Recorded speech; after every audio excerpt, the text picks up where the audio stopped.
You're listening to the GDPR Weekly Show with your host, Keith Budden. Welcome to this week's edition of the GDPR Weekly Show, and as normal, begin with a shout out to all of our new listeners. And this week we have new listeners from London, Portsmouth, Brighton, Guildford, Reading, Manchester, Leicester, Tonbridge, Bournemouth, Slough, Chichester, Fareham, Sheffield, Kingston upon Thames and Newcastle upon Tyne, all in the UK. And then also from Dublin, Cork and Limerick in the Republic of Ireland, Valencia in Spain, Catalonia in Spain, Paris, Brandenburg in Germany, Frankfurt in Germany, Stockholm in Sweden, Mumbai in India, and Melbourne and Sydney in Australia. And finally some new listeners from Ohio in the USA. Wherever you are, a warm welcome to the GDPR Weekly Show, and always give a shout out to our new listeners, but also a warm shout out to all my regular listeners. Really do appreciate the time that you take to spend 30 minutes or so every week catching up on the latest news in the world of GDPR. And we're always looking for ways to improve the GDPR Weekly Show, so if you have any comments, please do drop me an email at podcasts@insurity.co.uk. That's ensurety.co.uk. podcasts@insurity.co.uk. I read every single email you send, and thank you for your kind comments about the show. Unfortunately, I don't have time to reply to all of them, but where I can, I will send you a reply too. And please keep the feedback coming. It helps us improve every episode of the GDPR Weekly Show.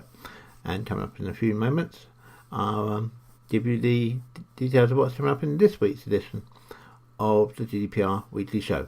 Check us out on Facebook. So, coming up in this week's episode of the GDPR Weekly Show, we have a look at how GDPR can affect the sending of corporate Christmas cards. So, how it can affect the sending of your Christmas cards to your clients and your suppliers. Then we talked about the massive data breach at Marriott Hotels this week. We then look at a survey from Deloitte, which has some interesting statistics about how companies are dealing with data subject access requests. And then on a similar vein, we look at a survey of GP surgeries and practices, which again shows some interesting figures in costs of how much GDPR is actually costing business and organisations to put into practice. We then have a short article on a data breach at Dell, which was released this week. And finally, we end up with an article on the fines that have been imposed this week on Uber for a data breach that it suffered several months ago. So, once again, a very packed episode of the GDPR Weekly Show. I hope you enjoy it. You're listening to the GDPR Weekly Show with your host, Keith Budden. We mentioned last week about the effect of GDPR on the Christmas activities in a small town in Germany.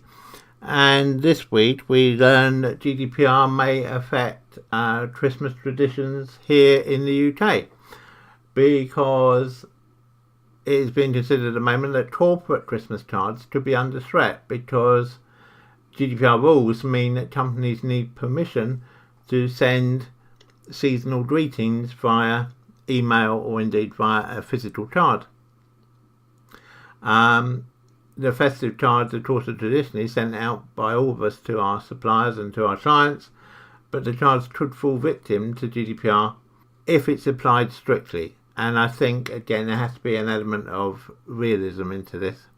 I think if you're sending a genuine season's greetings card to your employers or your employees or your suppliers or your customers or your prospects, and I'd be a little more wary with prospects, but certainly your suppliers and your customers, providing it's a genuine season's greetings Christmas message, then frankly I as a practitioner would not see that as being a breach of the GDPR rules. However, it is a breach of GDPR rules if it's a marketing exercise and you don't have consent to send marketing material to those individuals. The other area, of course, where this could have an impact, and in fact they've been warned by the relevant bodies, is that MPs who send unsolicited Christmas cards out to their constituents are also being taught by the rules. Now, of course, for MPs and for others sending like that to household addresses, there is a way around this, but it's perhaps not as friendly. If the card is not personalised, either in the card itself or on the envelope, so you send it to the occupier at 13 the High Street, whatever town, then there's no breach of GDPR. But if you send it to Mr. Andrew Smith at 12 High Street, any town, and he hasn't given the MP consent to do that, then potentially that is a data breach. Now, how many of these people will actually be sufficiently ired by the fact that they have received a Christmas card they weren't expecting, that they're actually going to bother to report that to the ICO? I really don't know, and I would hope common sense would prevail and it won't be very many. But the potential is there. So it's just really a shot across the bows, this, to say if you're sending out Christmas cards, try and make sure they don't have too much of a marketing message. Great if you've got permission to send me that marketing material, then you can send them saying whatever you want. But if you don't, then try not to have too much of a marketing message, but do still continue to send Christmas cards, because hey, it is a season of goodwill after all. You're listening to the GDPR Weekly Show with your host, Keith Budden. The major news this week in the world of GDPR has, of course, been the massive data breach announced on Friday by Marriott Hotels via its Starwoods division, Starwoods Reservations, which has potentially released details of 500 million people, which by any estimations is one hell of a data breach. The breach actually goes back for 4 years. Marriott discovered that there's been unauthorized access to this data for the last 4 years, and data including your travel history, personal information and passport numbers, credit card numbers, credit card expiry dates, and in some cases, very importantly, the 3 digits off the back of the card, the CVV numbers, make this a substantial data breach. And Marriott, I think, have not helped their own corner by not only having this breach, but taking from September the 4th until November the 30th to actually come public about it. So they discovered the breach way back on September the 4th, and they only got in contact with the ICO on November the 30th. Now, if you consider that, of course, any of you who've been through GDPR training with ourselves or others will know that the rules say you have 72 hours after discovery of the data breach to report the data breach to the ICO if it's a significant data breach. And obviously, by anybody's estimation, 500 million people is a very significant data breach. But Marriott chose not to do that. They chose to wait until the end of November, and I think that that's going to come back to bite them, because it means that people who could have taken action perhaps to prevent this data being used by whichever third party has had unauthorized access to the data, of course that window has gone, because they've had now in effect an additional 2 months to actually do whatever they want to do with your data. And so I think Marriott could be finding themselves with a big fine from the ICO, not just in the UK, but in other territories across Europe as well, because of course these 500 million people are going to be spread right around the globe.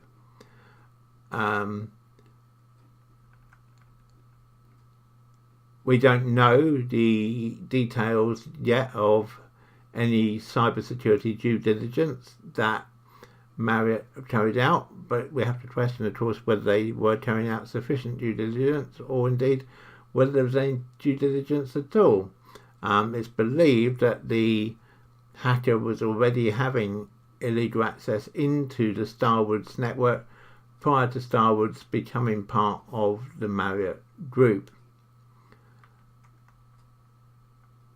But it goes to show, I think, not just in financial terms, but in damage terms, that how a serious data breach can damage a company's reputation. And obviously companies like Marriott Hotels trade heavily on their reputation. It's one of the things that keeps them apart from other hotel chains operating in their space. And of course, potentially, assuming that all of this data has gone to the same person or people, they now have an awful lot of data about those individuals, because they know their habits, their destinations, where they often go, their preferred arrival times, their preferred method of travel. It's all there without any consent from the individuals who gave up their information.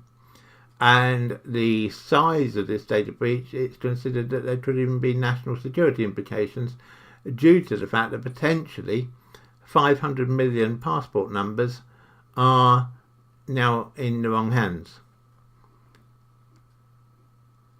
And people no doubt have already made money out of this data, probably by selling it on to other third parties who in many cases perhaps have bought the data quite innocently, believing it to have been gathered with consent, when in fact it's been gathered in this breach from Marriott. But of course that's very hard to prove, and something I suspect will take several years to work its way through the system. But I think, again, it just goes to show how easy it is for something like this to have a major impact. And I mean, we'll wait to see what fine will be imposed by the ICO and others on Marriott for this, but I would think we could well be talking into the tens, if not the hundreds of millions of pounds, which is going to make a big dent in the equity value of Marriott Hotels. But we wait to see on that. That's probably going to be several months into 2019 before we know what the end result will be. But certainly by far the biggest data breach that we've reported to date, and we're sure there will be updates on this data breach from Marriott Hotels. And as soon as we have any news, either from Marriott themselves or from the ICO, then we will of course bring it to you. But in the meantime, if you have stayed at a Marriott Group hotel in the last 4 years, and you've used the same username and password at Marriott as you use in other places, it's probably a very good idea that now's a good time to change your password into other third-party services, particularly into your banking details and credit cards, etc. Check us out on Facebook. Just a reminder that as well as the podcast, we now have our own Facebook group. Please do pop along and see us there at https://www.facebook.com/groups/GDPR Weekly Show. That's always one word, GDPR Weekly Show. And do please come and join the group and follow the discussions that are going on. You're listening to the GDPR Weekly Show with your host, Keith Budden.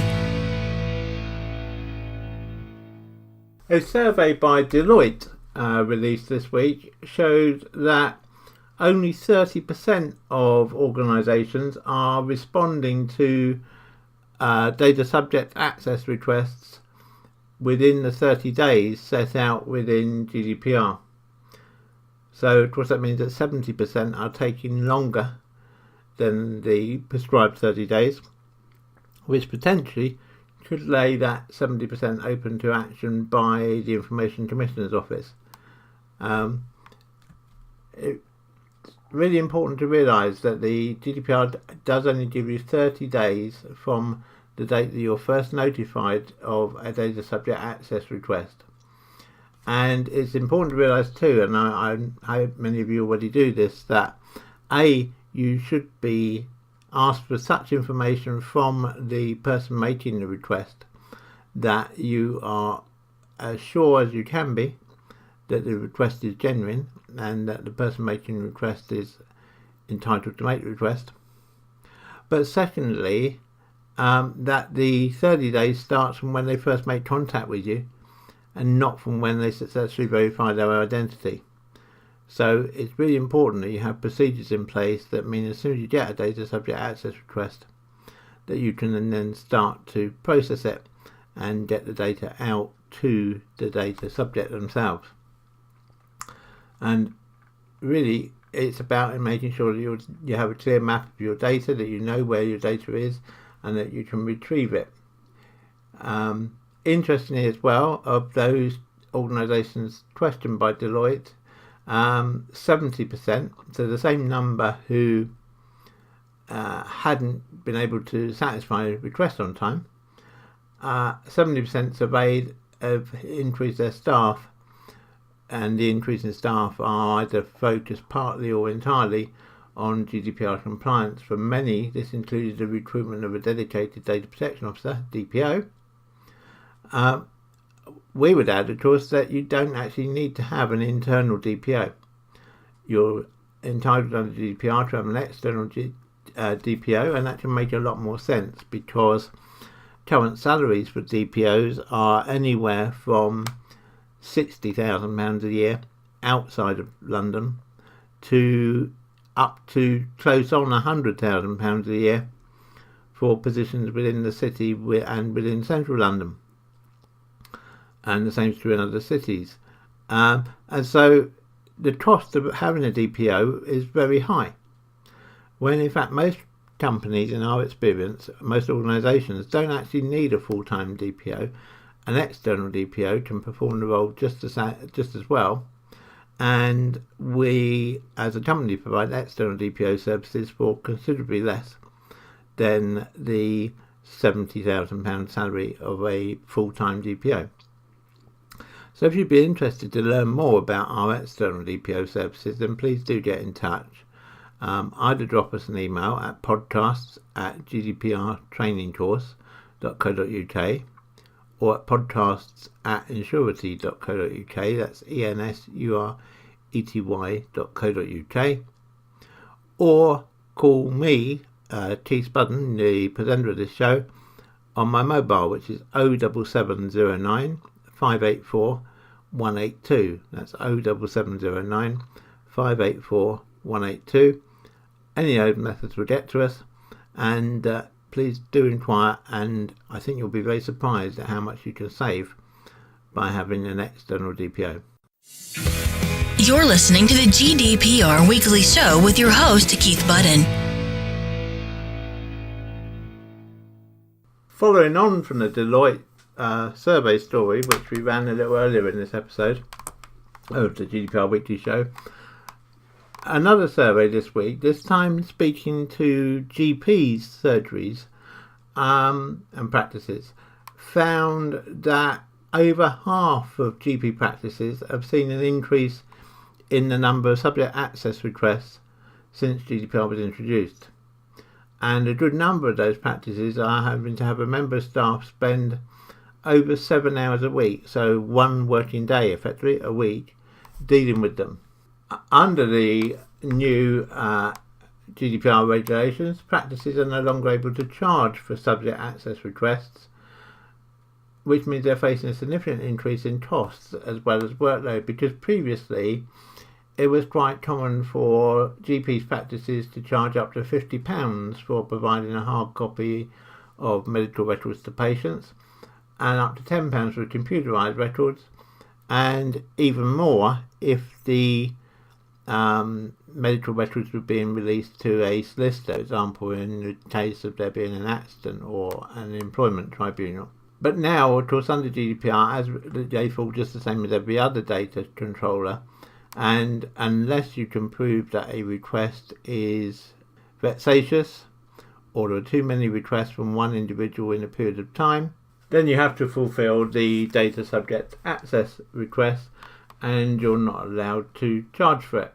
It's interesting as well, from this survey, that 8% of doctors' surgeries said that it took less than 15 minutes to process a subject access request. 62% said it took them longer than 30 minutes, and 30% said it took 15 to 30 minutes. So the majority by far saying it took them longer than 30 minutes to satisfy a single subject access request. And again, of the GP practices surveyed, most said they were receiving 7 subject access requests a week, although some received many more than this. Practices also incurred costs relating to photocopying, printing and postage if the patient required a hard copy of their record, again all without being able to reclaim any of that money from the patient themselves. The NHS, in their guidance to GPs on GDPR prior to the GDPR coming into force, said that there should be a minimal additional burden on the practice and recommended that patients were provided with online access to their records. Now, a number of doctors' surgeries have started to do this, but even in this scenario, it's still taking time to process data subject access requests because the documents need to be read and vetted, and particularly if there are any third parties named in the documents, then those documents need to be redacted before the documents can be released to the patient making the request. And so the doctors are saying that GDPR is costing them money to satisfy each request, not just in staff time but in practical time as well, or practical costs as well, and that their complaint is that the charges before GDPR didn't cover the cost, but now of course it's even worse because they're having to provide all this for free, and so they are looking via their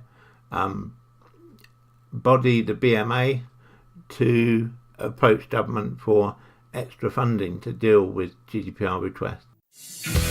You're listening to the GDPR Weekly Show with your host, Keith Budden. Marriott Hotels weren't the only company to announce a data breach this week. Dell, who provide computers, of course, themselves suffered a data breach. They found that customer names, email addresses and hashed passwords, i.e. encrypted passwords, had been potentially released without authorization. And in a statement, Dell said it was still investigating the incident, but said the breach was not extensive and the company engineers had detected the intrusion on the same day it happened, and unlike Marriott Hotels, Dell instantly reported the data breach to the ICO. It's a much less serious data breach than Marriott, because in Dell's case, the passwords that were taken were encrypted, although it's not clear quite to what level they were encrypted, but nonetheless they're not released in plain text, and there weren't any payment cards or any other customer information, like even addresses, stolen in this instance. So a relatively low-key data breach, but nonetheless significant. And I think perhaps it's lucky for Dell that the Marriott breach has happened on the same week and taken all of the spotlight away from Dell. So it's a relatively minor data breach from Dell, but notified to the ICO. And again, if in future weeks we have any update from Dell or the ICO, we will bring it to you in a future edition of the GDPR Weekly Show. Check us out on Facebook. It's been an expensive week for Uber this week. Regular listeners to the GDPR Weekly Show will know that a few weeks ago we reported on a data breach at Uber, which had affected some 2.7 million UK customers, when the data breach resulted in the full names, addresses and phone numbers of those users going astray. And the ICO has now made a judgment on this and has said that, in their opinion, the data had been stolen via avoidable data security flaws. And so Uber have been fined £385,000. And as if that wasn't enough, and again, this perhaps shows the difference in how different ICOs across Europe are applying GDPR, because you remember last week we mentioned about a relatively low fine in Germany. Well, in this case, it's something of a different scenario, because in the UK, 2.7 million customers' data, fine is £385,000. But for the same breach, for losing the data of 174,000 Dutch customers, so really only 5% of the number of UK customers, but instead of being fined £385,000, the Dutch Information Commissioner's Office has fined Uber €600,000, or in today's rate, £532,000. But nonetheless, leaving aside the differences between the two fines for a moment, that means that Uber have been fined this week somewhere in the region of £900,000 for losing this data in this data breach. Steve Eckersley, Director of Investigations at the Information Commissioner's Office in the UK, said this was not only a serious failure of data security on Uber's part, but a complete disregard for the customers and drivers whose personal information was stolen. Uber had done nothing to alert people that the data had been downloaded or to support people affected after the breach was known, he said. And of course there was always the danger that any person who had their data stolen would potentially be at an increased risk of fraud. The 2.7 million customers were part of a massive cache of 57 million people taken by a group of hackers in October and November 2016. But then it's only much later than that Uber revealed the data breach. And in the US, Uber have now been fined $148 million over the same data breach. So definitely a very expensive week for Uber. Interestingly, the hackers who took the data have been in contact with Uber since the data breach, and Uber paid the attackers their ransom demand. They paid them $100,000 or £78,000 in sterling to destroy the data that had been taken. And Mr. Eckersley from the ICO went on to say that paying the hackers and then saying nothing about it was not an appropriate response to a cyber attack. Uber, in their defence, say they have now changed how they handle data and now employed a chief privacy officer and a data protection officer who oversaw its operations. It added, "We've made a number of technical improvements to the security of our systems, both in the immediate waited incident and in the period since. We are now pleased to close this chapter." So another very substantial fine for a data breach, and so we wait to see what happens to Marriott and Dell and others who've suffered a data breach this week. And of course, as always, we'll bring you news of any significant data breaches or their penalties here on your weekly episode of the GDPR Weekly Show. You're listening to the GDPR Weekly Show with your host, Keith Budden. So that brings us to the end of this week's episode of the GDPR Weekly Show. I hope you found it useful. I hope you found it entertaining. Please do let me know. Let me have your feedback by sending an email to podcast@insurity.co.uk. You can find out more about us and Insurity at www.insurity.co.uk. And I look forward to speaking to you again, same time, same place, next week. Have a good week, everybody, and remember to keep your data safe. Check us out on Facebook. The GDPR Weekly Show is an Insurity production. Follow us on Facebook at www.facebook.com/Insurity.